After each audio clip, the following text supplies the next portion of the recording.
Good late morning, everybody. Or is it early morning? I suppose it's an early morning. Trying something new. Going to be streaming to Instagram as well. See how that works out. Oh no, I got an echo. Where's the echo coming from? Hopefully that took care of the echo. All right, we're going to go live, and hopefully that'll fix stuff on the good old Instagram side of things too there. But thanks for jumping in here, folks. I hope everybody had a nice Thanksgiving.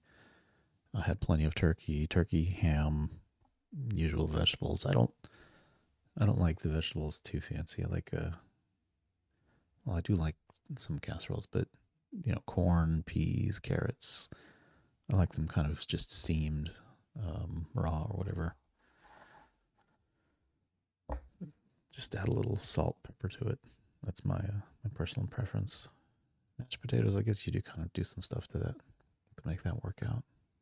But between that and some gravy, that's pretty much my favorite mix to get going there.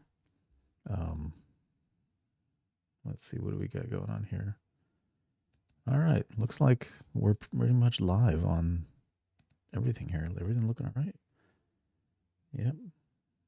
Check for TikTok, Instagram, X platform, YouTube, and Twitch. Wow. It's funny, Twitch, you don't get as much viewership. I think that's more centered around gaming. You guys would have to give me some feedback on... Oh, no, I don't have my chat window up here. All right. Kamala Harris says hi. Hey, Adam. Sounds like you're not having a very good evening there. I hope that your evening turns out a little bit better than it seems like there. But as I was saying, seems like Twitch's platform is more geared towards gaming or something, I guess. They do have some sections that they say just chatting, but it doesn't exactly seem to hold a lot of political content. But I'm trying to reach out to different demographics, so I'll keep it going there for now. See how that works out. But anyway, very appreciative of everyone joining across all the networks, YouTube in particular. Get that session up here. One sec, guys. Make sure I don't get...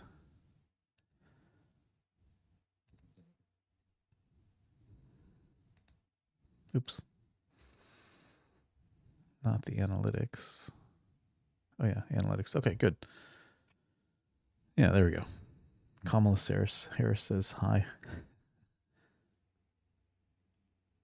I need to verify it's me. All right, well, they want me to log in again on the YouTube here.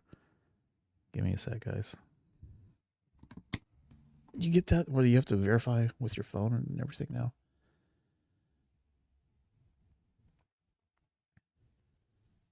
Yes, it's me.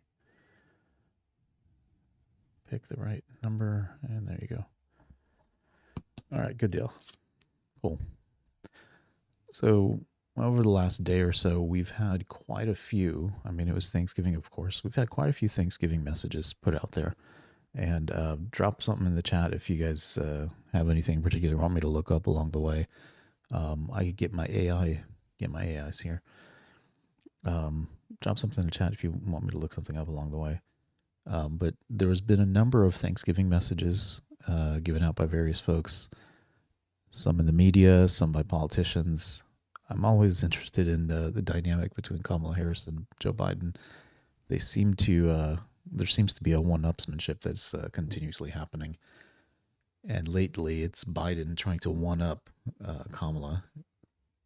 For example, when she was giving her concession speech, he had to, of course, come in right afterwards and give his own concession speech. Why? I don't know. Beats me, but that's okay. That's just what Joe does.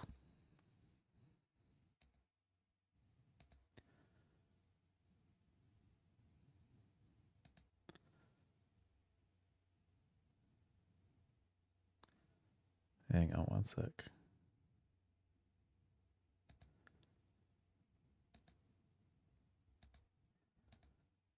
All right, there we go. Boom, boom. Okay, so I'm just going to walk through some of the content out there that I've captured around the different Thanksgiving messages, and we'll talk through it here. Again, everything I publish, I put on PoliticalCow.com. You can go out there and take a look at any time. It's just my general notes that I put out there. I'm trying to do that for every single session, so hopefully we'll be able to get some continuity going with a lot of it. And I do appreciate that Kamala Harris says hi. You know, it was funny when I was at her rally, we were waving, trying to get her to head over towards us, and she just snubbed our little section there. We're right up front. You know, I was in the second row reaching over. She was just kind of like shaking hands and saying hi, and then just snubbed our section and just kind of left. I think we just caught her at a bad time or something. But anyway, drop a note in chat, folks, if you guys got any comments or questions as we kind of go along here. But yeah, so if you go, it's my opening statements and monologue. So I'll start off with one of my most favorite politicians out there. All right, tremendous individual. He's just an absolute gem. I wish more people were like him. And I used to live in Louisiana too, so he used to be my senator, but not anymore. But you just can't help but watch some of the content that he puts out there. He's just like he's a walking content machine when he's talking. So he was on Sean Hannity's show and asked for some remarks, and wouldn't you know it,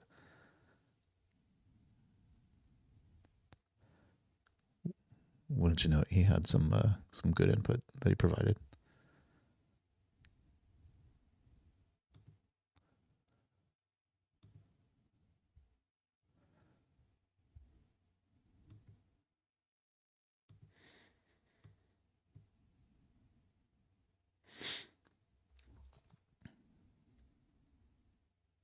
Come on. It's loading.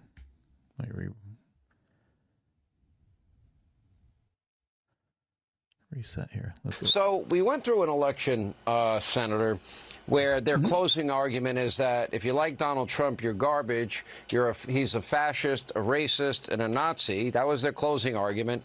And I noticed a lot of the Hollywood elite. I'd be negligent if I didn't ask you about this. You know, Alec Baldwin calling the American people deliberately ignorant. Sharon Stone saying that Americans are ignorant, arrogant, and adolescent. You have a New York state legislator that wants, let's see, New York to secede from the Union along with Connecticut, Massachusetts, and Vermont. What is your reaction to all that? I think you're going to have a very unique take. Here's what I think. I think these people are goofy.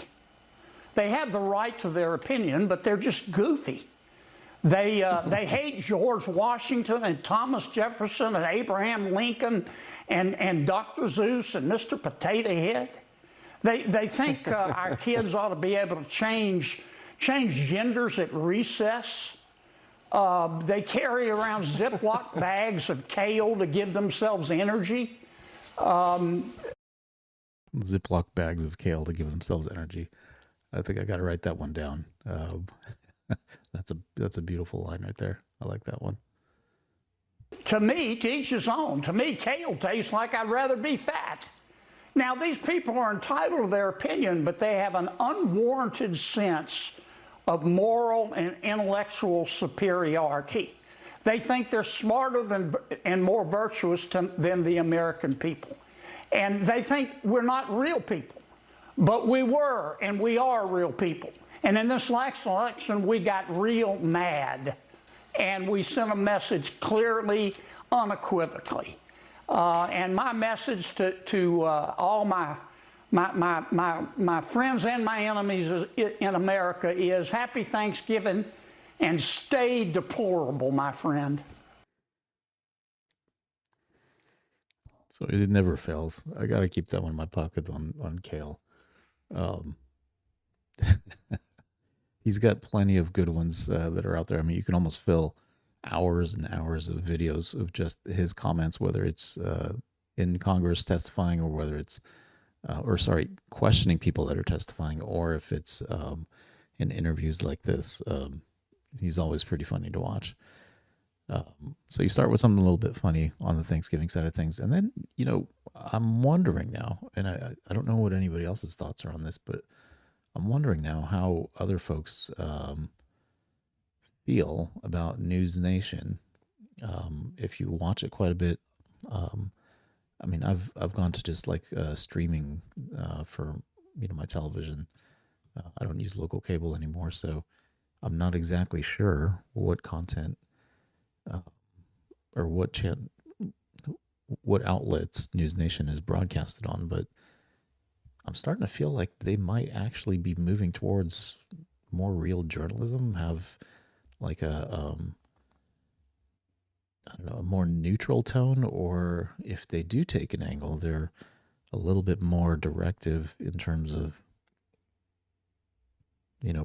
just asking tough questions of everybody. It's not limited, right? So they are, very focused and very intense in their line of questioning and their analysis, but they apply it in the same way towards everybody. It's not just a one-sided thing, right? So I don't know. I think that's kind of good.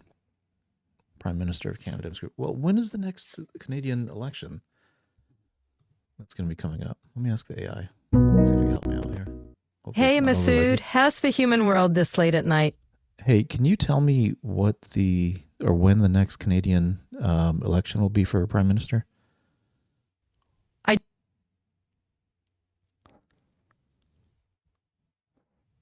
Are you there? Anytime, Masood. What's on your mind now? How often do Canadians vote for their Prime Minister?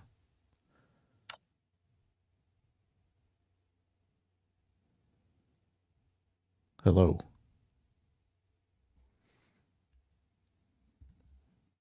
Wow, it's like a short circuit of the thing.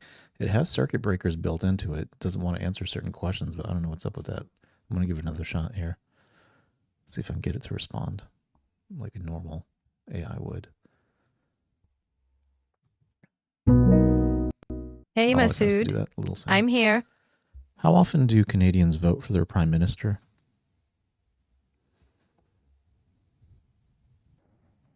Hello? Mm-hmm. How often do Canadians vote for their Prime Minister?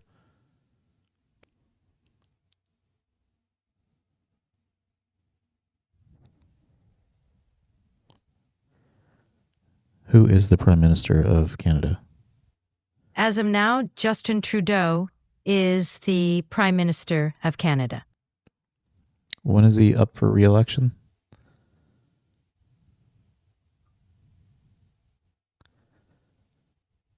Are you choosing not to answer me? Oh, not at all. He was re-elected in 2021.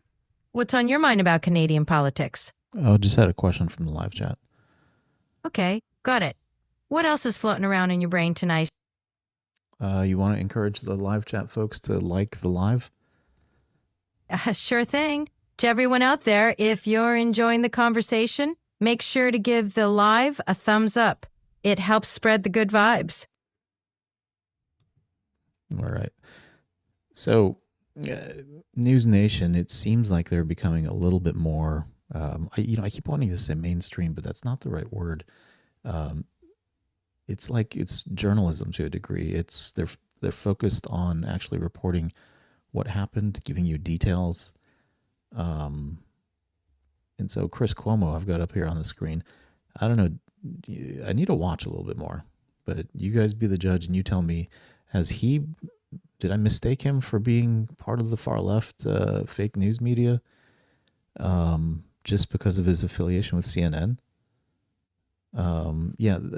So Kaiser, the same idea has been in my mind. There's no journalists, only activists. Same with Fox, right? Far right side of things, and they're giving opinion, they're pushing their perspective. They're not really providing real journalism anymore. Like, where do you find that? Or at least, where do you find as close to that as you humanly can get to? I don't know. Have I misjudged Chris Cuomo, though? That's what I'm after. But this was his remarks. These were his remarks during Thanksgiving. So, let's talk turkey. My mother, overseeing the making of her famous breadless stuffing. A friend of mine, more than one actually, getting divorced. One is having a surprise baby. Someone has cancer. Another one actually beat a bad cancer, And so he's talking about the people around him in his circle for a purpose, right? It's not just, I want to share something with you guys. It's talking about how the people around you, everybody has something different that they're dealing with in their life. There's some other perspective that they have. And talking about that in relationship to Thanksgiving and how people come together. Kid found out they do not have the cancer gene. Two people I really cared about are gone. There's some new babies. One guy just found out they had major blockages in 2 arteries, and they got it fixed. Oh, Kaiser, that is true. He did mock Rogan over that. So he was a part of that whole machine. I don't know. I'm still curious about News Nation as a whole, though, what their take is on this. So they're okay. One is so pumped about their son moving home. Another one can't get theirs to move out. A third is not sending their kid to college, choosing trade school. I like it. A few are loving being empty nesters and are oddly affectionate with each other. And this amazing older gent I know is finally going to show his art. Why am I troubling you with all these? Because each and all are so much more important than who these people voted for.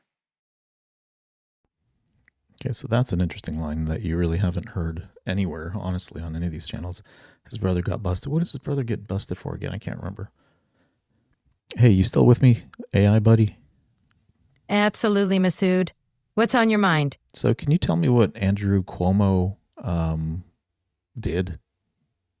Andrew Cuomo is a former governor of New York who resigned in 2021 amid numerous allegations of sexual harassment. What sparked your curiosity about him? Oh, was that the primary driver of his resignation? Yes. The allegations of sexual harassment were the main reason for his resignation. It was a highly publicized and significant moment in American politics. What's your take on it?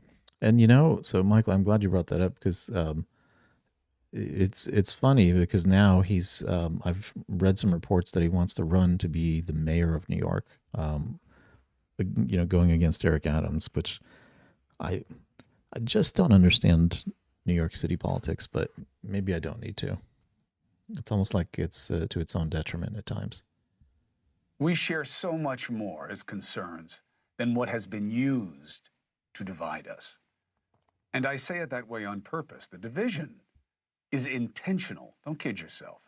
You think trans rights is an organic national concern?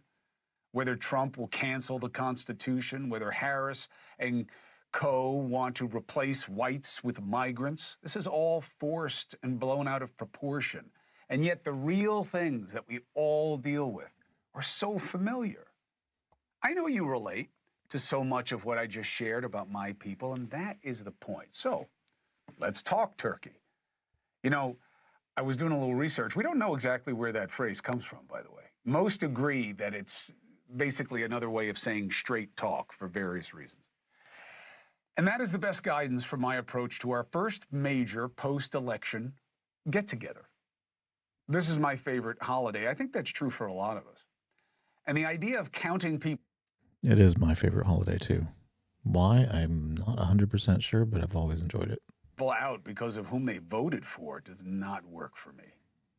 Even if I saw the choices in the election as something profound in terms of the issues and significance, even if it were existential, even if philosophically and emotionally and morally it did not make sense to me to accommodate those who thought differently, pragmatically, for anyone scratching their head about how this election happened and what it means, any path to legitimate answers has to pass through people who saw it differently than you. So add some seats.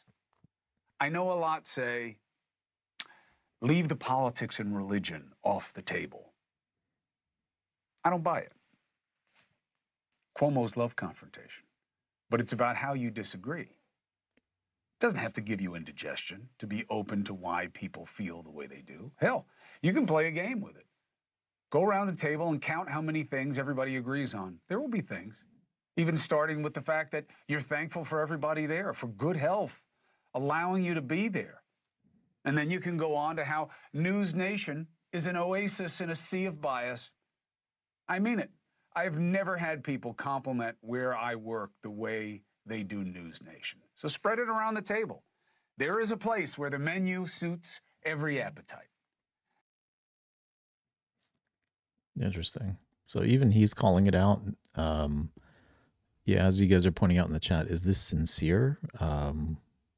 What he's putting out there? I mean, it's difficult to kind of see through it. It's if that is in fact what's going on. I'd like to hope it's something that's gonna stick and that's not gonna be short-lived. I don't know. Because at this moment, I have to literally go to multiple places to just find out what the heck's really going on.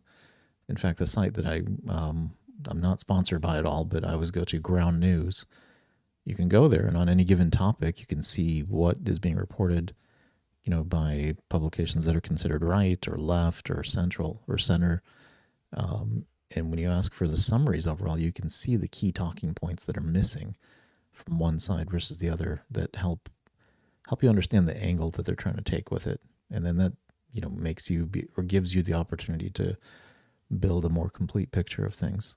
But anyway, I thought that was kind of interesting. I'm going to keep an eye on it. I don't know if he's going to make it here or not, but I did want to bring up Kamala's unusual message that was published. It was only a short snippet, too. It was not the entire message that was put out there. It almost seemed like she was talking to herself to a good degree.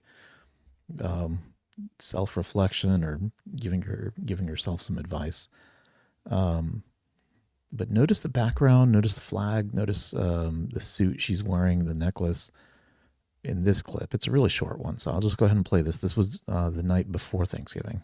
I just have to remind you, don't you ever let anybody take your power from you. You have the same power that you did before November 5th. And you have the same purpose that you did. And you have the same ability to engage and inspire. So don't ever let anybody or any circumstance take your power from you.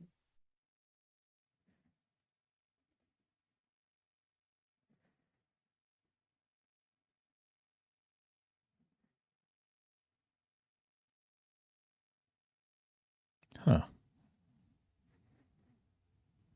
This is weird. I don't know why, but each time I've tried to go live on Instagram, it seems like I've gotten some kind of warning. I was like, why am I at 0 views? So I have been removed. The live feed is over on Instagram. All right, well, might as well cut it then.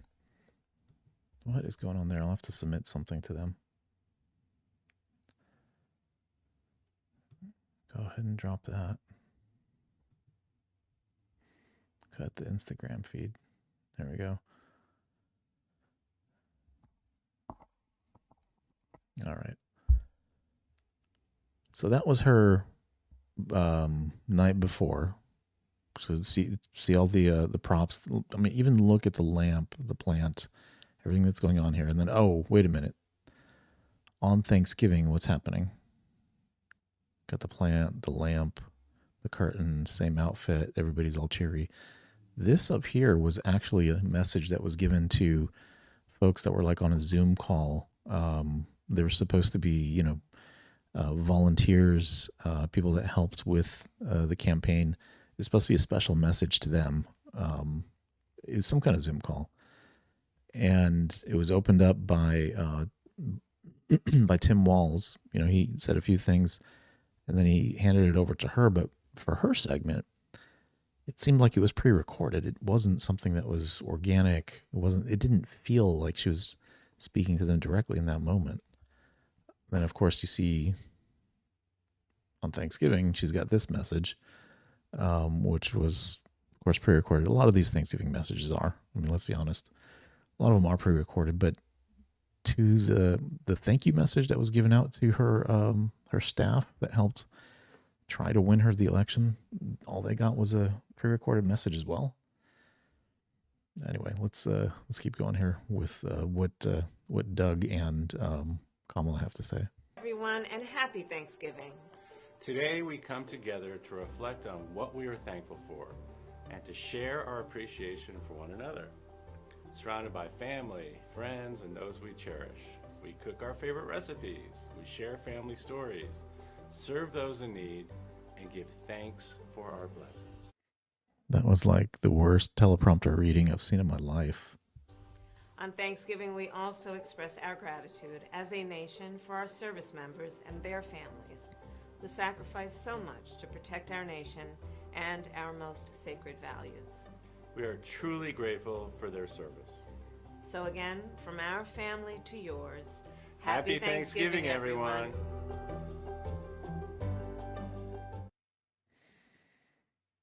I don't know. It just seems so scripted, so contrived. I don't know. I don't know what's going on there. But they decided to get together and do a whole bit here of, all right. So I'm going to have to pull up the other video now. I didn't have it in. Maybe I should add it in. See if I can get it here real quick. I think I have it on my page. Let's go. Well, this is right now. That's right now. Where is it? Kamala, where did you go?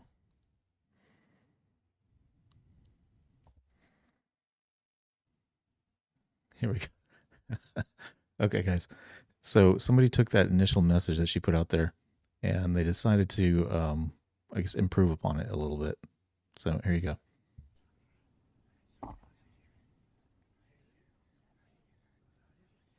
Friends, you called in favors. You said, hey, I showed up at your softball game. Now I need you to show up at the campaign office. Again, I'll say, the election didn't turn out like we wanted it to. Okay, and this is clearly AI, but it's still humorous.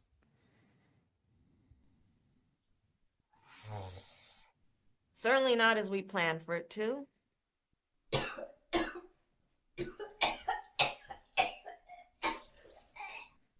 But understand that the work we put into it was about empowering people. That's the spirit with the work we did.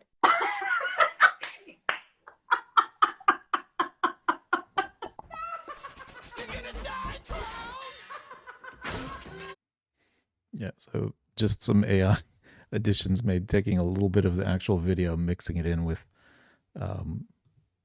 some embellishments from the AI side. I don't know, maybe I should put that in there in sequence, but it just, the satire there kind of speaks to the pre-scripting of everything that was involved with this. So that was her awkward Thanksgiving message that Doug helped out with. And then, of course, not to be outdone, Biden had his own Thanksgiving message. This one is the recorded one. During this past season of giving thanks and gratitude, we wanted you to know how grateful we are for the trust you put in us these past 4 years. It's been the honor of our lives to serve you in the White House.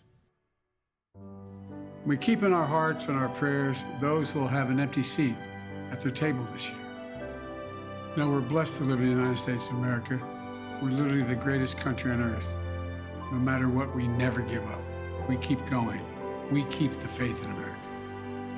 Happy Thanksgiving, America.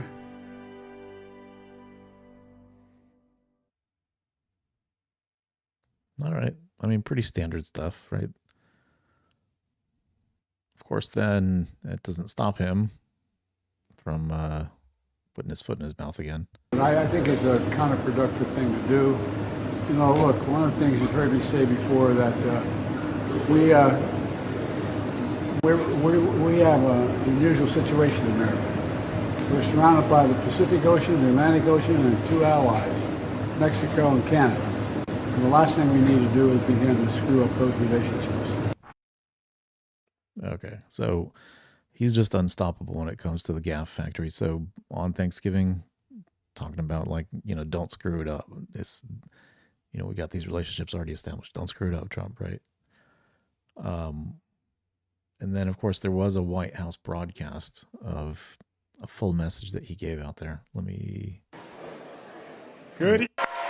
zip over to when Jill starts speaking.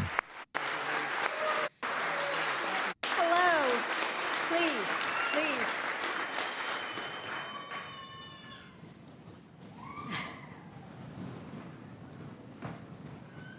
So thank you, Captain Andrzejczyk. It's been the honor of this military mom's life to serve as your First Lady and to meet with military families through my Joining Forces initiative. You've trusted me with your stories and your challenges, PCSing every few years, transferring IEPs across state lines, spouses struggling to keep careers. I'm proud that in Joe's administration, we've made it easier for spouses to bring their careers with them when they move. And we're making sure that kids with disabilities have the support they need at their new schools. As coasties split their days between waves and land, you find home in the little moments, in bear hugs and big smiles on little faces, in the people whose love warms you even on the coldest days, the bonds built on shore and the ones forged on water. That's what Friendsgiving is about, the families you create together, extraordinary partners.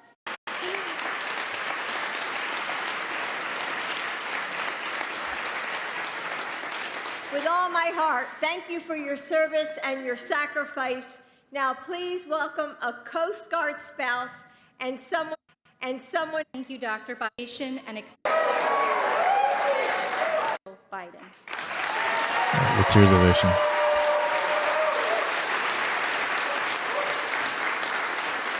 Hello, Sector New York.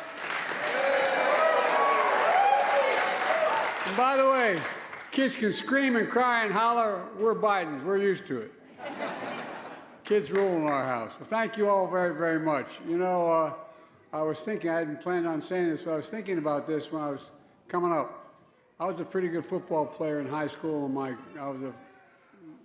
I was pretty good, and I had an opportunity to go and play. And but my quarterback, who was all-state as well, he came along, and he ended up being the quarterback for the Coast Guard Academy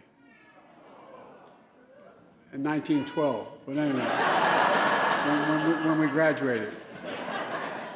But you know, you're an incredible group. Coasties are incredible. I've had the opportunity to do the commencement speech at the Academy a number of years, and you're incredible. I mean, really mean it. No branch of the military is stationed in more places than all of you.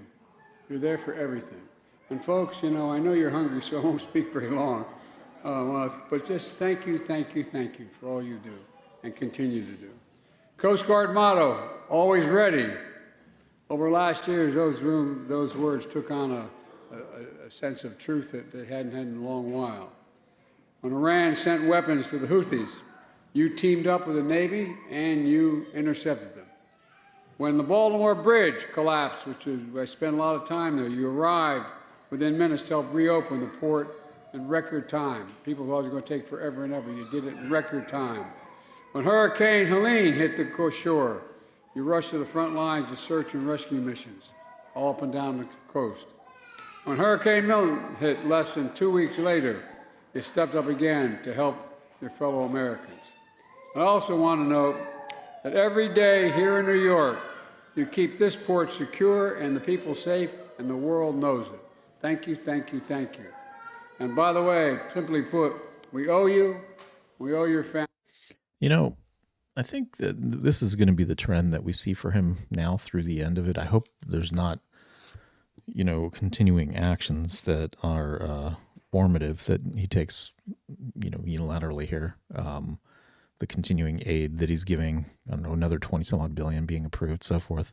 I hope those types of things stop, but maybe these ceremonial type things, let him continue to do this. Just, set some kind of tone as you wind down your legacy. There's so many things that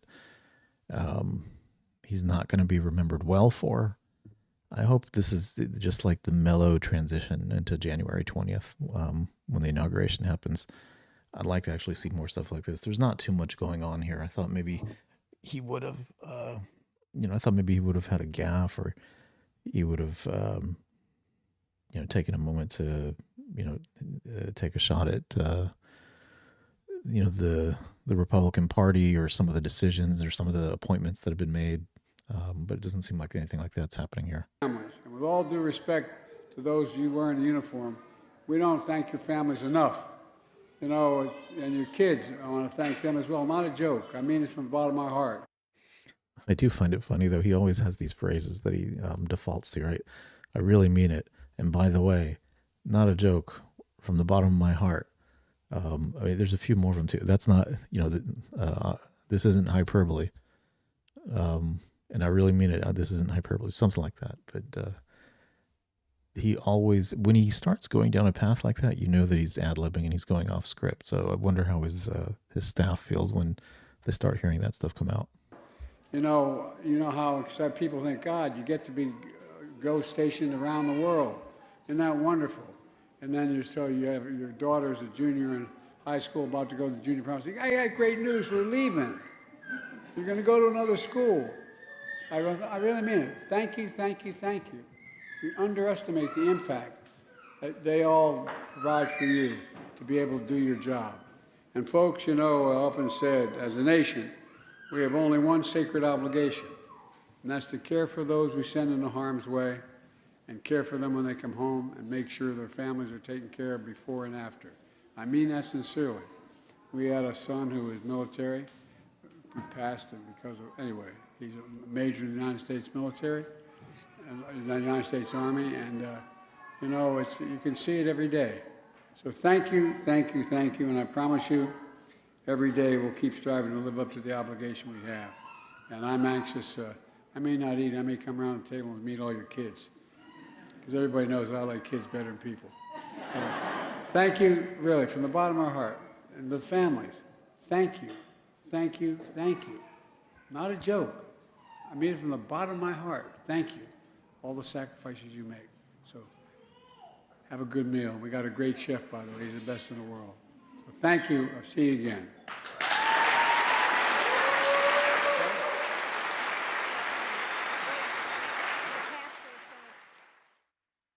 Bad news is I'm going to end up feeding you. Pastor? Thank you, sir. See you next time. All right, that closes out that clip of Biden.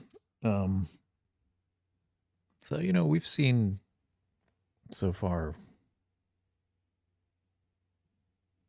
Harris come out.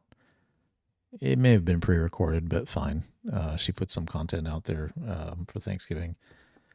Somewhat normal, a little bit awkward, just probably because of Doug and herself and their interaction that happened on TV. But it didn't really, cross any lines. There weren't any call outs to people or so forth. But what, oops, hang on a second, guys. I gotta fix up something on the stream here. One sec.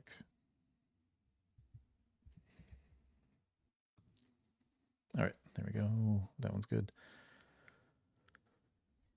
So we had Harris. You had, of course, the senator from Louisiana, Kennedy, give a humorous take on things. Yet Chris Cuomo expressing how he feels almost like, reborn on News Nation. Is that really the case? Is he really going to take a new path? As some people in the chat were pointing out, like, hey, he did actually call out or put some real fake news out there previously. So we're not 100% sure about this guy, right? Why is it still offline?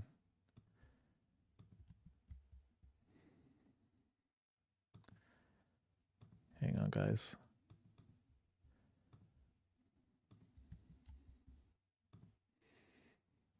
Okay, there we go. Hopefully that took care of it. One of my streams was going up and down. And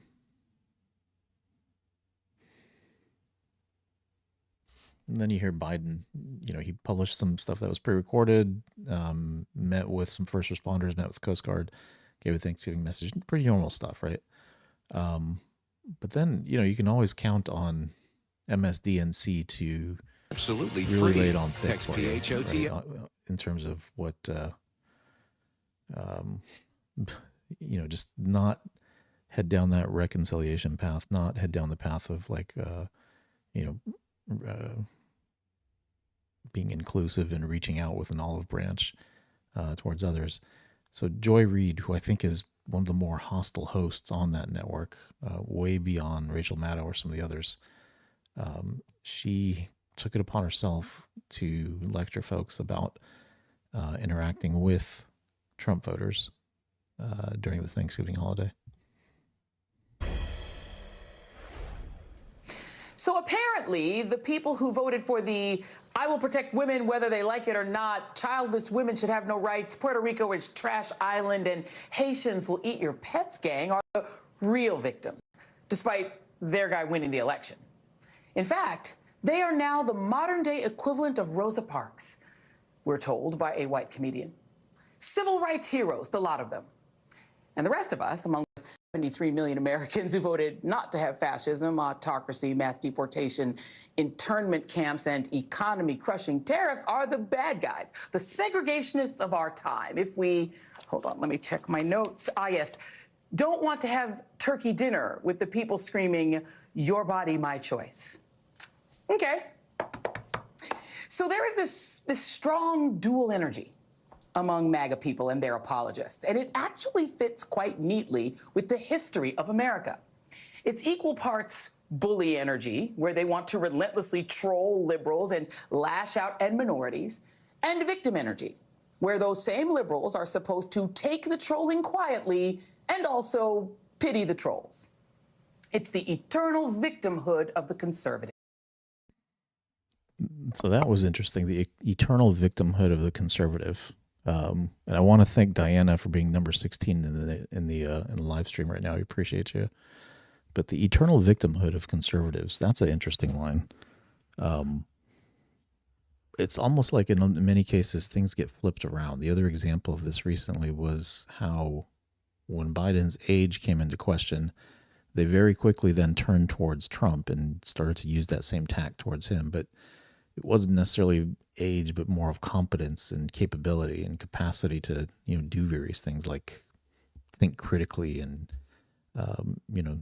speak, walk, so forth. But turning the tables now on conservatives to push them as being the ones with a victim mindset, that's an interesting shift here, when for so long it's been the liberal side that has wanted to identify people who are victims and continuously advocate and make them feel as they are being victimized by someone, right? Who that someone is, I don't know. It's often the rich or the system, right? There's a systemic issue here, systemic racism. A lot of times that's what's pointed out for her, but it's interesting that she's actually turning it now again, right?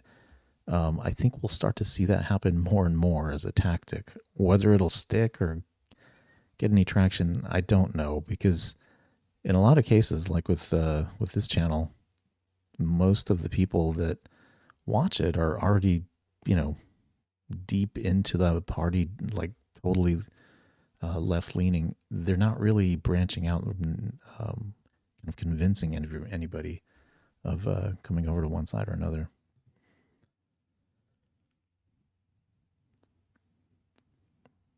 Yeah, so Julie, I agree with you that the country voted for a return to traditional values.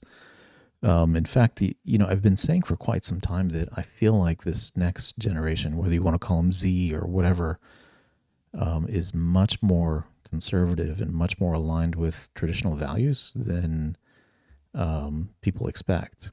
And so when they had the demographics of who voted, and you start breaking things down, there were specific categories that Trump was ahead of Harris on. And one of them was Trump was leading on first-time voters, not just anybody just registering for the first time, but especially young people in college or, just turning 18 in high school.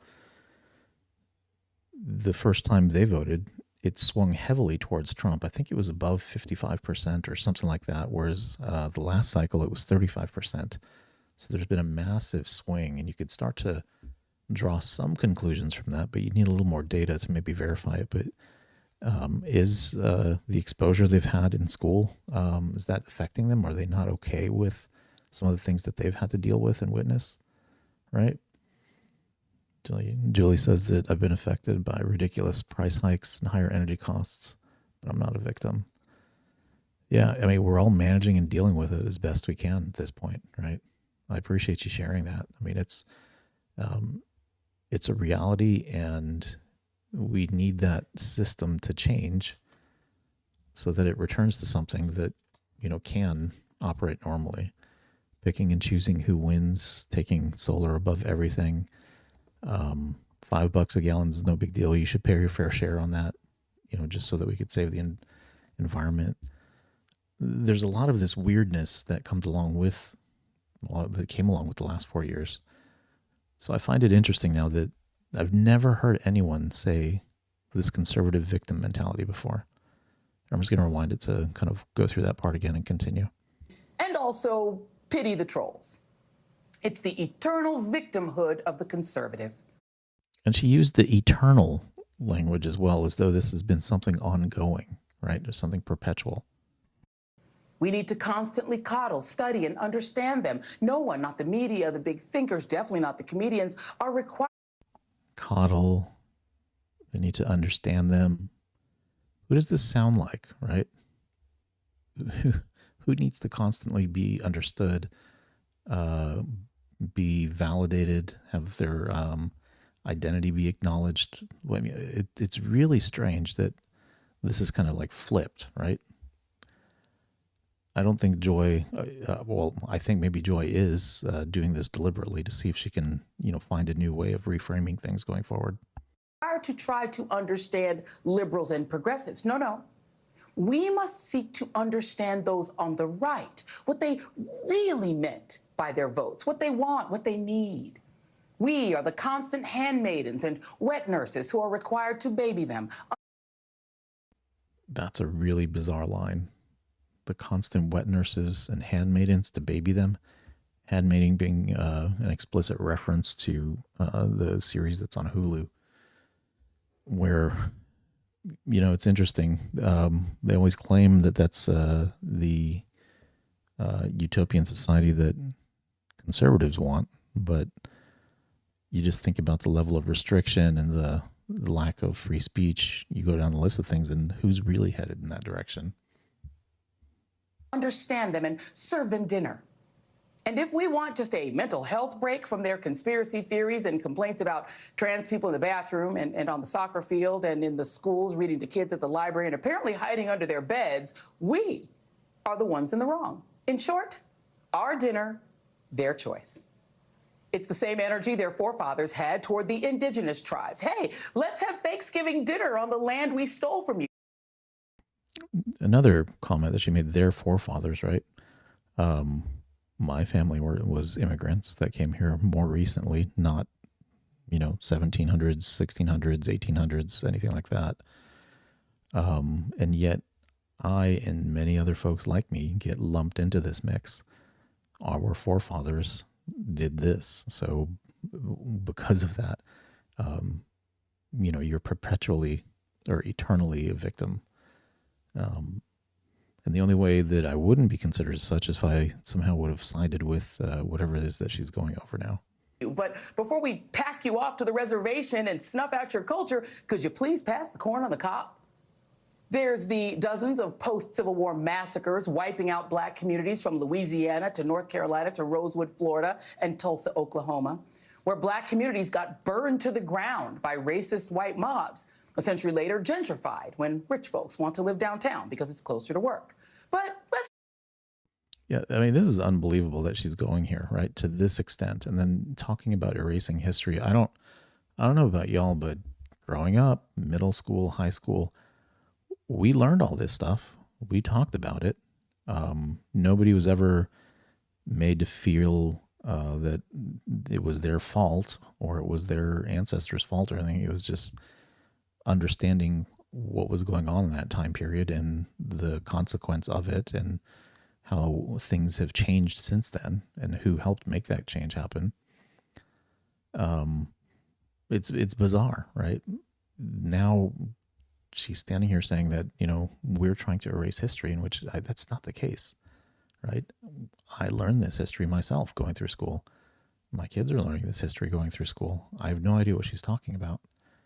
But she's putting this message out there, and people, well, the dangerous part is that people are picking this up and taking it as fact, right? BR saying send folks home if they don't like it. Yeah, that's, that's the part of it that I don't understand when it's spoken of so negatively, the country, right? It's spoken of so negatively that it makes you wonder then, why are you, why don't you make a change if you think that it's so bad? Just call it even, because y'all got King Day, a black president, and Juneteenth. Jeez, what more do you want? Accurate history? What, are you trying to... See, there again, what do you want? Accurate history? It's nobody is hiding this. This is all very visible. I mean, it's part of American history. Anyone that goes through an American history course in high school, well, this is the stuff that you learn. You talk about. Hurt our feelings? These are the people who say the undocumented, who they get to call illegal immigrants, like the... Well, they are. Pilgrims had permission to come here. That's an interesting one. Like the Pilgrims had permission to come here. It's the equating of those things is just like another bizarre thing to me, right? And I mean, if I were to say like the world was working a little bit differently back then, they'll jump all over me like, oh, but it was not their land, not their society, so forth, right? But at some point, you can't ask for retribution against individuals who had no direct, hand or no direct tie into things that happened 200, 300, 400 years ago. There's a level of acceptance of what's happening right now and maybe a view into what you want to see happen in the future. And then you can kind of speak towards that. But anyway, and it's bizarre. I think that Joy actually went to Harvard, right? She's very well educated. Although, I don't know, does that really count for anything? To suffer the consequences of their actions, right? They made the choice to overstay their visas or come in. Yeah, Kaiser, you got me, right? Everybody at some point was ruled over. I mean, Rome took over the world, it collapsed. So effectively Rome had everything for a moment in time. But that is the case. Persian Empire, huge at one point, collapsed. That happened over and over again, right?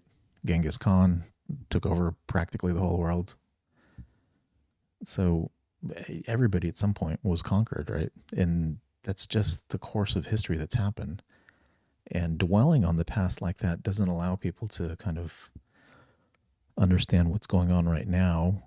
And if there is something that needs to be fixed, kind of focus on that. You're so much focused on something that actually didn't even happen to you. that actually hasn't happened to anyone for hundreds and hundreds of years, because that's ancient history at this point. To our country illegally. So if they get deported, consequences. But you right-wingers shouldn't have to suffer the consequences of your votes. You don't want to be around me because I voted for fascism. No fair. I'm coughing on you with COVID, but you want me to wear a mask? So Amza, I hope I'm getting that pronounced right, says, I'm 65 and I remember racism very well. So what are you talking about 300 years ago? The conquering and taking over of lands is what we were talking in reference to. For your safety? No fair. My body, my choice. Well, here's an alternative thought. Make your own dinner, MAGA. Make your own sandwiches. Wipe your own tears. Troll amongst yourselves with Elon and leave us alone. You got your heart's desire, the president you dreamed of, and worship instead of Jesus. And this time, you didn't even have to storm the Capitol, smash the windows, or try to kill police officers or issue death threats to poll workers. See? You did it just by voting this time. Congrats. You got your way. And he even got away with breaking the law. Yay. But if you expect the 73 million who voted for the prosecutor, not the felon, and particularly the 92%. The prosecutor, not the felon, another theme that they threw out there that didn't really land with anybody. Of black women who voted for Kamala to give you a cookie for your vote, a trophy, a hug, a high five. You might be asking too much. If we want to eat with you, we will. But if we just want some peace over the holidays and we don't want to put up with your trolling while we eat our tofurkey, get over it. Stop acting like we owe you. And for God's sakes, stop whining. It's embarrassing. Our Thanksgiving, our choice. And when we come back, I have a special announcement that you are not going to want to miss. Actually, I am going to miss that. So it's been all over the place, these Thanksgiving messages. Some folks have just done the role that they need to play, ceremonial one. You see Joe Biden doing it. He did have a moment where he kind of, threw a few digs out there, but it wasn't part of any of his scripted comments. Kamala Harris doing scripted stuff that was a little bit awkward with Doug. You see Chris Cuomo. I don't know if he's having some sort of a self-reflection, if this is going to be something that continues, or if it's just, short-lived. Oh,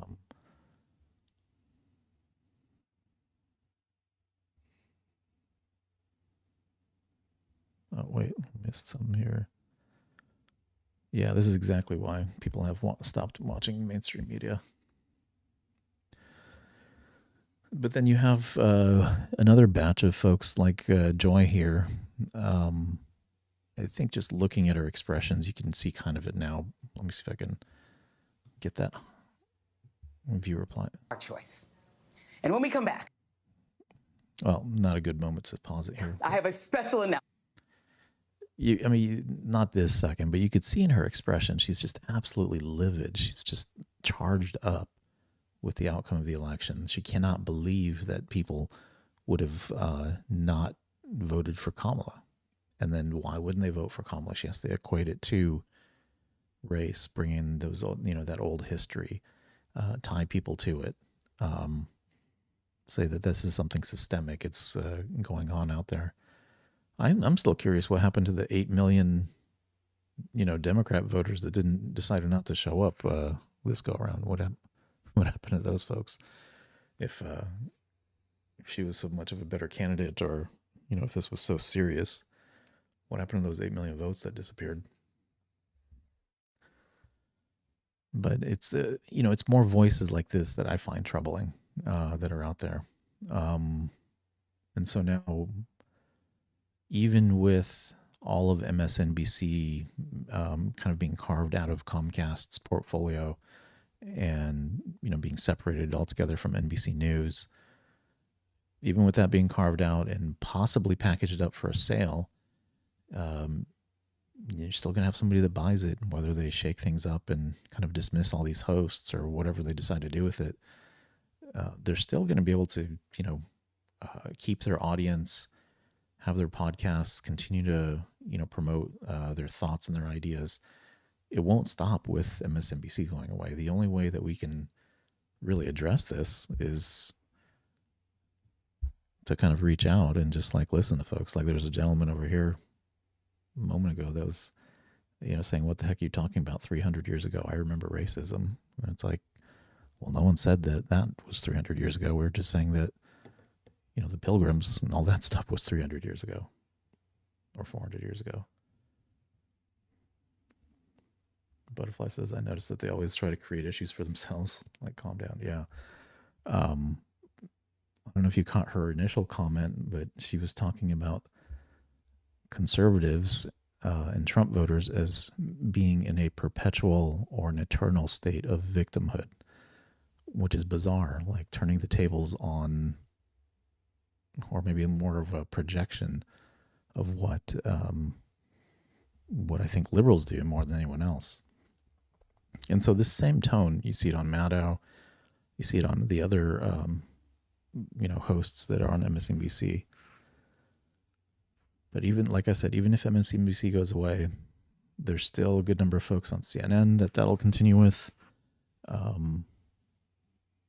It's not going to stop, right? Their ratings have gone down significantly, but eventually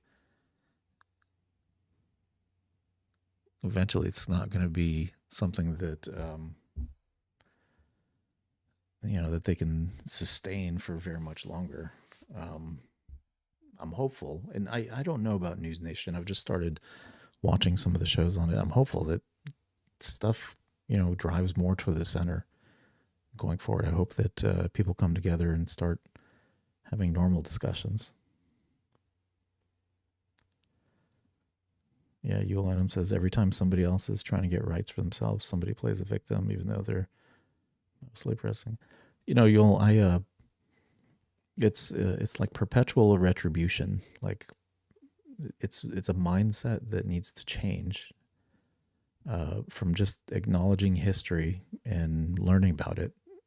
There's a shift from that to we need to continuously hold somebody accountable, hundreds and hundreds of years later.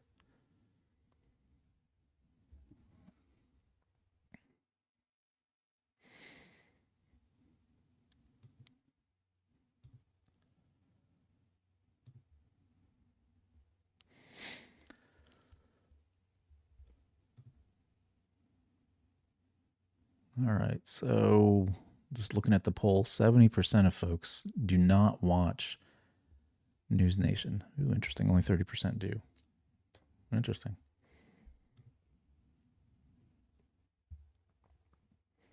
Go ahead and end that poll. All right, so I am going to again attempt to bring up live feed here from the TikTok. I'm going to have to end the TikTok one right now as we go here. So, hey, anybody that's on TikTok, I'm going to close this current stream out, bring up another one on my phone and stream it through.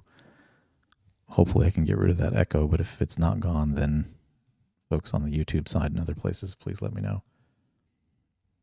Okay, we ended that there. That one's done. Rumble's not working right now. That's okay.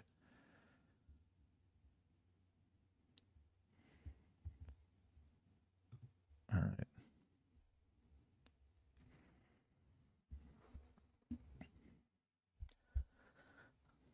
Oh, you'll have to rewind a little bit, Deuce, to hear Joy's Thanksgiving message. She was saying that she's talking to Republican trolls because they're going to be the ones at dinner that kind of disrupt things. But before that can even start, for some reason, folks are just not inviting people to Thanksgiving. Extreme cases, you've heard of people getting divorced over the last election now. It's bizarre. Really bizarre stuff's happening. And so there have been competing messages on Thanksgiving. I showed one earlier from Chris Cuomo that's talking about bringing people together, reconciliation. And on the other extreme, you have Joy here, who's kind of justifying acting out and, taking negative action against people who voted for Trump. Gil Adams says, hopefully I'll get something out of giving the billionaires and the elites everything they want. Probably won't, but you can still have hope. Well, it's not a terribly positive mindset. I'm not sure what you did individually to give billionaires everything that they want. But if you do have that power, perhaps you could send some of that capability over my direction. That'd be very helpful to me. All right, let me see what streams I got going here. Turn off the TikTok.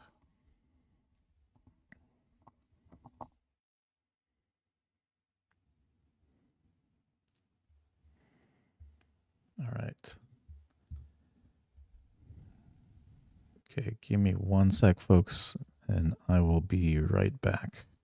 And when I come back, I'll have a multi-guest session set up on TikTok that I'll stream everywhere. So if you want to come in and just kind of like share your thoughts, jump in the program.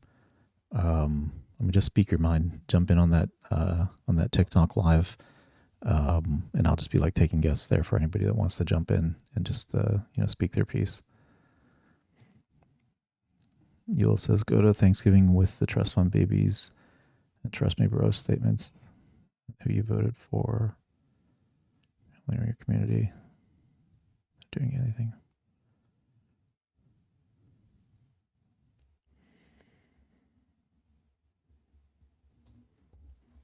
All right, so I will be right back. Quick break, and then head on over to the TikTok. Still broadcasting here, though. And if you guys haven't noticed, I am qualified finally for memberships on YouTube. A little bit more towards the full partnership program, other pieces of it. If you have ideas, like what makes sense for some of the other channels out there, drop them in the chat. I'm curious what you guys see as high value and some of the other channels that you're part of. But give me just a minute, and I will be right back.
All right, back, guys.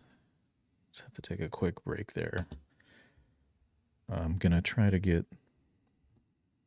the tic-tac up and running here.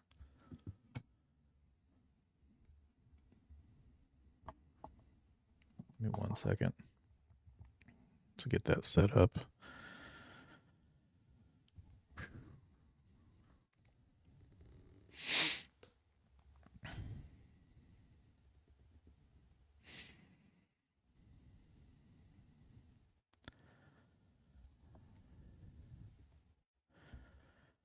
Let's see here.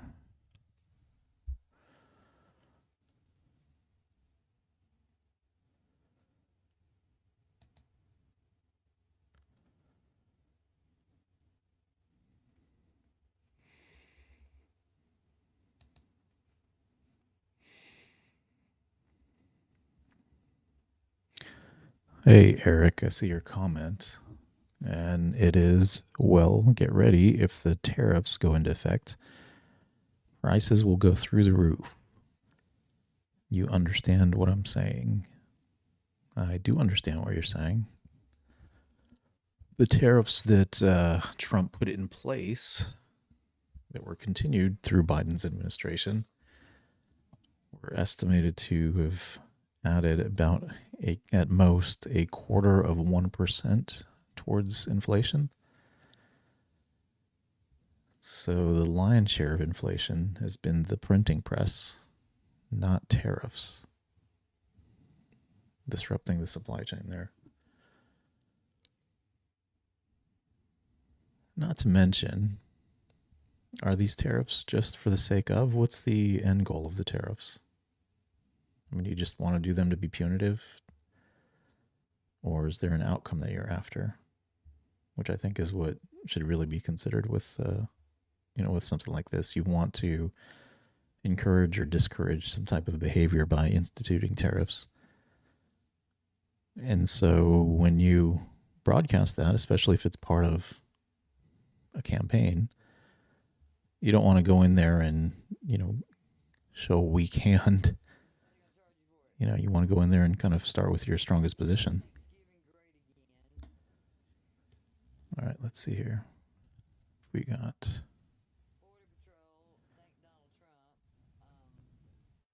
that. Dana White and friends all have on shirts that say winner, winner, turkey dinner, with Trump in the middle, of course. Trump and a sheriff at Thanksgiving.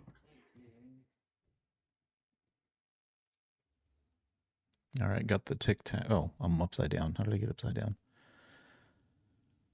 Let me fix my upside down image. It does that from time to time.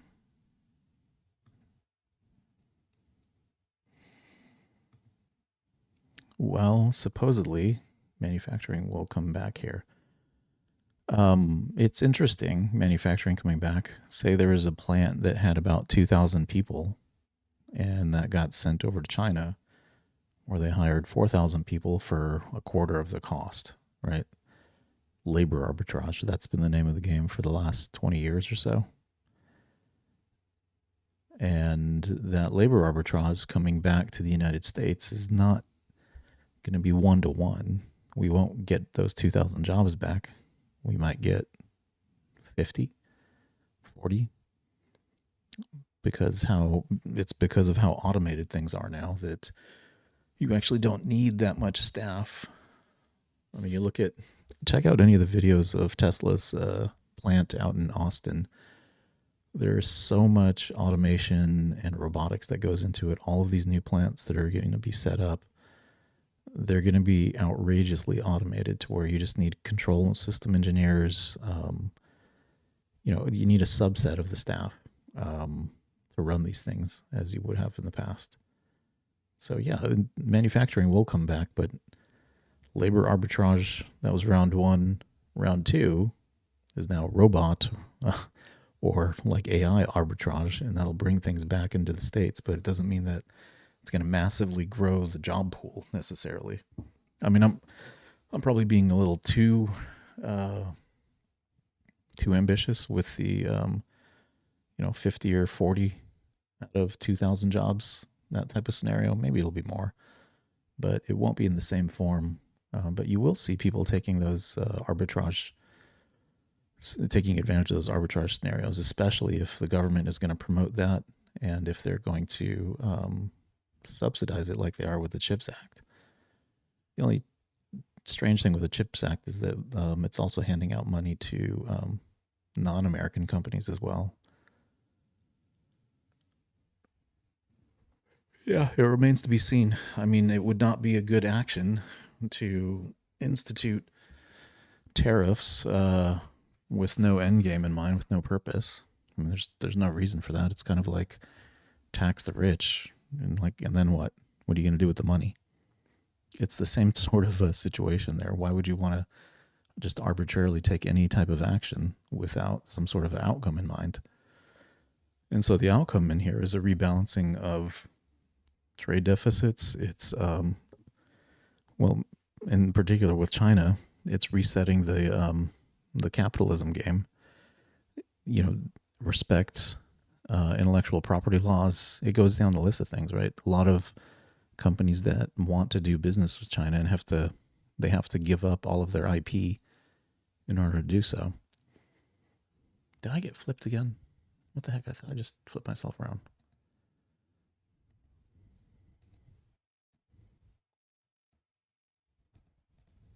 Hey. All right. Good. Finally. Jeez Louise.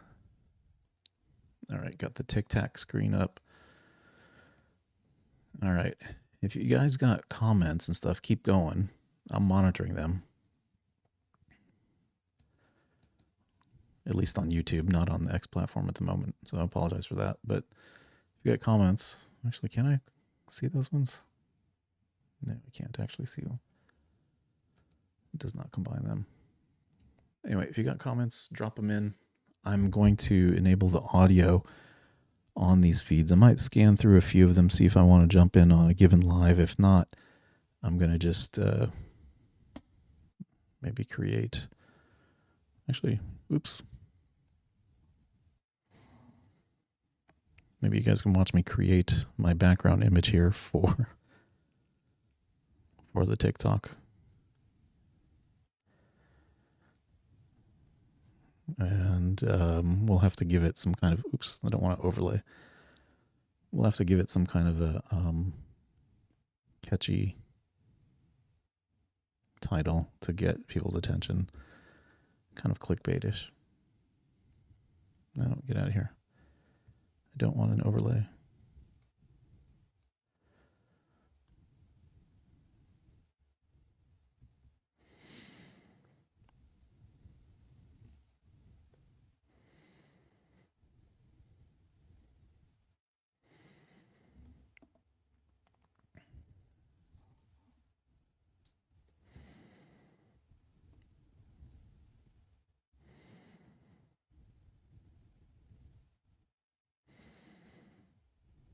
Okay, let's go backgrounds. Change it to be vertical. Let's get this thing out of view.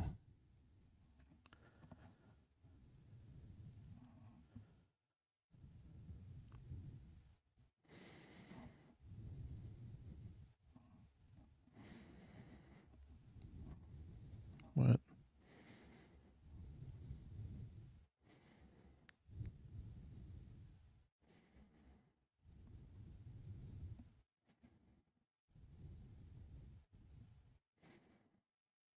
All right. What do you think? Good enough? Think that'll draw enough attention? All right, let's see how that goes. We shall see.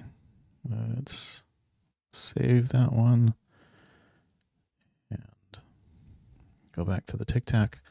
All right, I'm going to turn on the audio so you'll probably hear some of these other lives that are going in place.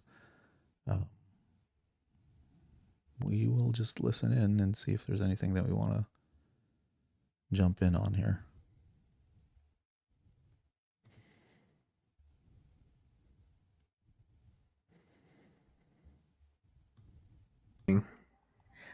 I I think he has no idea how any of that stuff works. He just says stuff that he knows people will want to hear. Yeah. I think he's got enough people around him that are like telling him things that he just okay. Have you ever heard the What does Project 2025 say about Social Security?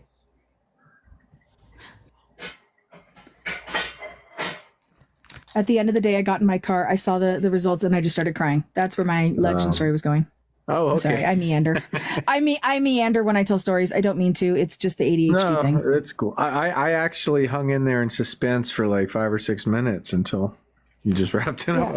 Because I was like hanging in there, right? Yeah. Mm-hmm. But yeah. Thousands of dollars and spend years down there. You know, you've been ran by those guys. Like you go to 6 or then. You've got to be kidding me.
All right.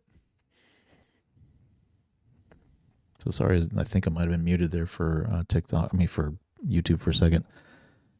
Just looking for people to jump in and tell us what's on their mind. You can head over to the TikTok platform. I'm PoliticalCow on TikTok. If you guys want to jump over there and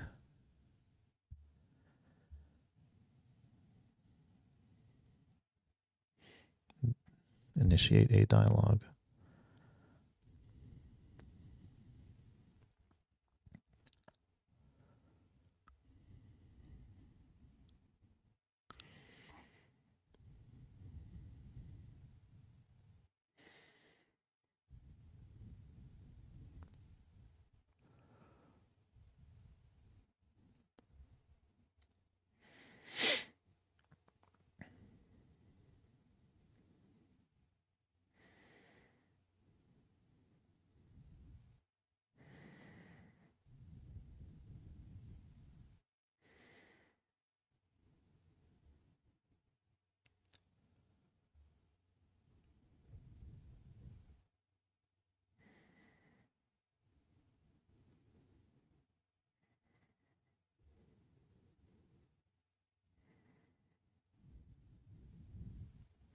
Hey, what's going on? Alfredo, Shar, and then user 50 trillion over here on TikTok. What's going on, guys? Olin.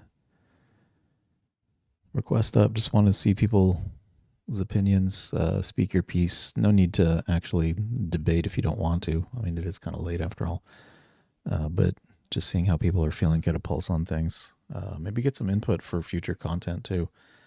I don't know, see where people are at. A lot of the stuff up until this point has been, I think, primarily centered around the economy and how well people are doing as a whole. And I think that was the deciding factor in the election, to be honest, that, if your pocketbook's not right, that's going to drive a lot of behavior and decision making on the part of people, especially with how they vote. So looking at it in that regard, got a comment over here. Has manufacturing come back? That's the question before starting this tariff war. So yeah, pleasant gift in terms of manufacturing. It's going to be different. And sorry for folks that are on here that heard me say this already, but it's going to be different this to go around. Labor arbitrage has happened over the past 20, 30 years where plants that may have had 2,000 people here were moved overseas, and they got a plant that had 4,000 people, but they paid a quarter of the cost in labor, maybe even less. That labor arbitrage has just continued for decades now, and we're at a point where, because of robotics, automation, AI, you can actually bring that back and leverage some technology-based arbitrage and really gain some efficiencies in that regard. So you don't have to, go for the cheapest labor when, you basically invest in some robotics and your plant is fully automated at that point.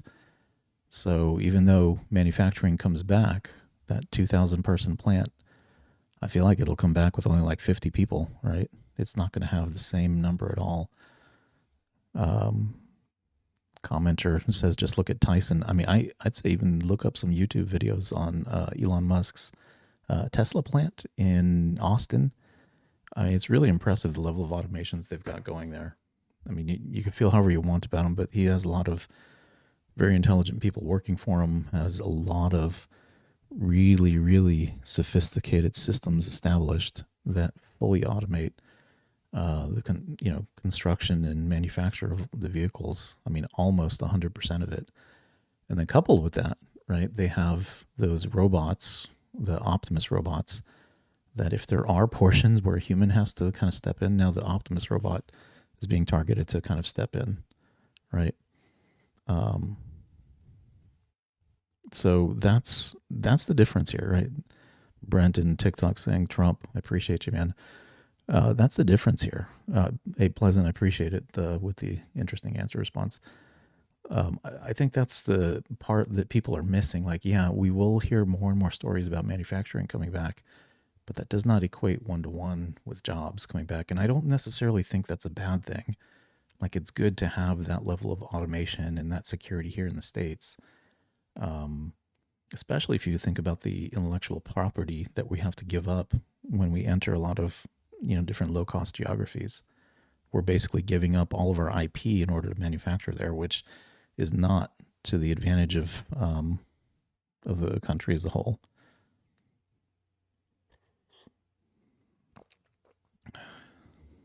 So you run a CNC. So I know what you mean. What's a CNC? Sorry, I'm being obtuse here. But what's a CNC? I might have to ask my AI buddy here. What is a CNC? I'm going to have to reload it. The thing times out on me pretty quickly here. But hey, anybody on TikTok want to jump in? Just comments in general. Interested in hearing what people are thankful for. Did you have any interactions with relatives during Thanksgiving that were interesting? And anybody could head on over to TikTok to kind of take a look at that stuff. I think I'm broadcasting it okay. Yep, there we go. Yeah, so we had a sudden surge of folks that were able to come in. Kind of tapered off a little bit here. Machine that can make anything. Oh, okay, gotcha. What is the C? What does the acronym stand for? CNC. Ask my AI here. I'm here. What's on your mind? Hey, what is a CNC? Or computer numerical control is a machine that uses pre-programmed software to control machinery and tools. It's like giving machines superpowers to cut, shape, and build all kinds of things, from materials like metal, wood, or plastic. They're pretty nifty if you're into making things or curious about how stuff gets made. Anything in particular about CNCs on your mind? That's interesting. Very interesting. I don't know if you guys heard that. Oh, you might not have heard that. Shoot. Might not have heard that response there, BR. Let me change the output here real quick. Hey, can you repeat that response? My live stream viewers did not catch that. Sure thing. A CNC, or computer numerical control machine, is a manufacturing tool that uses pre-programmed software to control machinery and tools. It's like giving machines superpowers to cut, shape, and build all kinds of things from materials like metal, wood, or plastic. Pretty nifty if you're into making things or curious about how stuff gets made. Anything in particular about CNCs you or your viewers are curious about? All right, so what we got here? Francis, your runs on a ladder program. Okay, interesting. Hey, so how does it feel to sell out your own country for a few rubles? Says Francis Wicks. I don't know who you're talking to. We run off of dollars here. Unless you're an international person. Hey, incel, I know you're reading this. Holy cow, Francis. Sounds like you're having a bad day.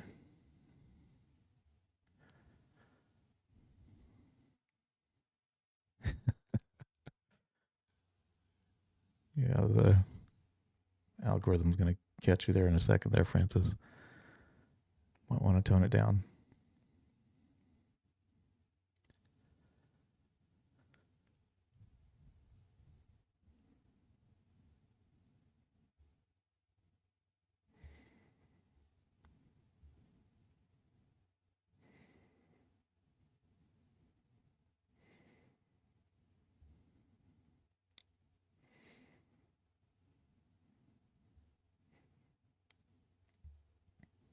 Okay, hang on a second here.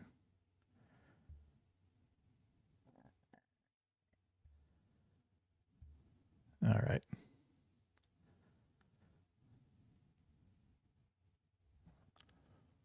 That's what you do.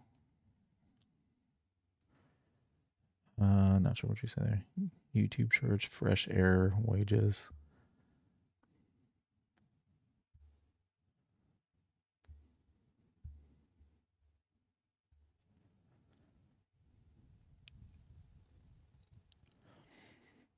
Yeah, I don't know. Oh, not watching the guests. Hopefully, there's a hey Mari, what's going on? I'm live on TikTok again for once. I'm at the tail end of my live stream on YouTube. Just thought I'd bring up the screen, see if I could get any discussions going live here. If not, I might stop this and jump in a different live if nobody jumps into this one.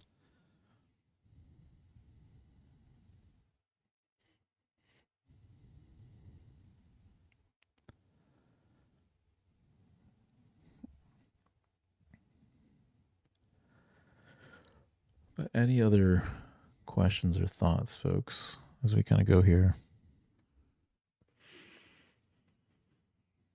I wonder what next week holds. I mean, it's been kind of run of the mill, just a few humorous moments. I mean, of course, Joy Reid had to kind of sour everyone's day with her, super hopeful and motivating message. But I'm just curious what next week holds for us as we kind of go forward.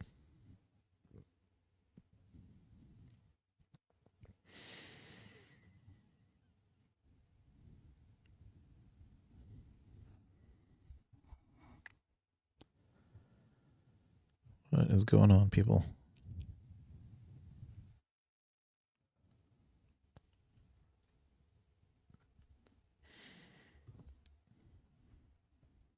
Here, I'm just going to go scan for some additional content, too, as we go here.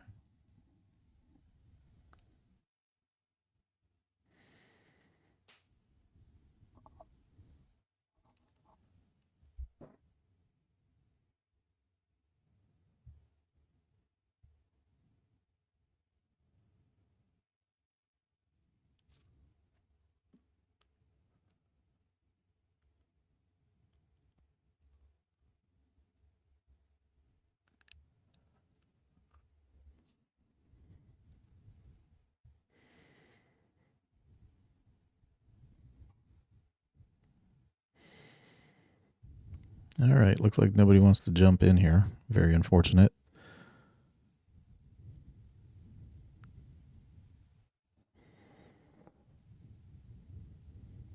Margaret, yeah, I know it's about that time, right, Margaret? It's about that time. I should really try to do some of these streams during normal hours. So I had about 2,000 people come through on the YouTube one, but it's getting kind of late. I think a lot of people are just withering away at this point. All right, I'm going to cut this live on TikTok and jump into somebody else's live that might be active at the moment that has some folks going in. Margaret on TikTok, I appreciate you jumping in.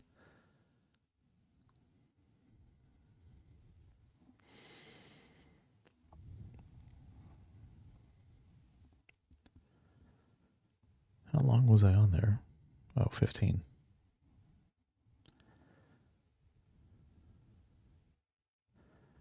Seven world leaders out of the way so I could be center in the group. Never have I ever been had my picture taken twice with two people who were arrested for committing 3 PDO. Oh wait, Mary, do you want to go? Because you're at the top now. Sure. I fell out the box. You got raptured? Yeah, so when they did this update, I guess, when they did this update, at some point when I'm on a panel, it'll just bump me out as though I've been blocked. Yeah, So I have to like, go out, close the app, reopen it, and find you. It's so dumb. Thank you, TikTok, for all you do. Yeah. Never have I ever been friends, acquaintances, or besties. They're eating the dogs. They're eating the cats. Never have I ever blamed the president that you to because of his for the gas price.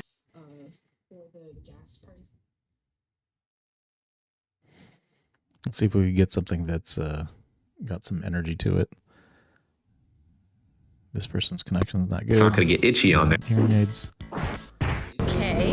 Interested in punch out. Darva. I'm Rook. Hold on, you ain't gonna check nobody in this motherfucker. I don't give a fuck if you a combat. I'm definitely checking. Where were you at? Yeah, I bet. How about you come see me in Florida? Ladies and gentlemen, theys and them, my name is Miss Andre. I'm your host of Real Conversations with Men. If you came in here looking for a debate, turn around and go somewhere else. This is not debate talk. I'm here to collect data, okay? I don't have any questions. Next caller, please. Thank you, everybody, for the heart me's and the gifts. There's 500 team members. Can you believe that? We have... Talking. Were you in the Army, Travis? Nope. If you don't mind me asking, how old are you? And obviously, you already said you voted, or you're a Democrat. Yeah, but who did you vote for? I'm 18. I voted for Harris. It should be never have.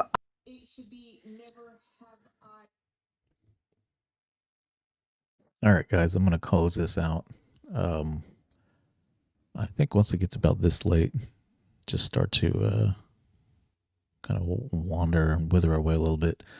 I may be online on a TikTok live or just look for another call-in source here coming up. But I appreciate the folks that did come by, and we'll chat again soon.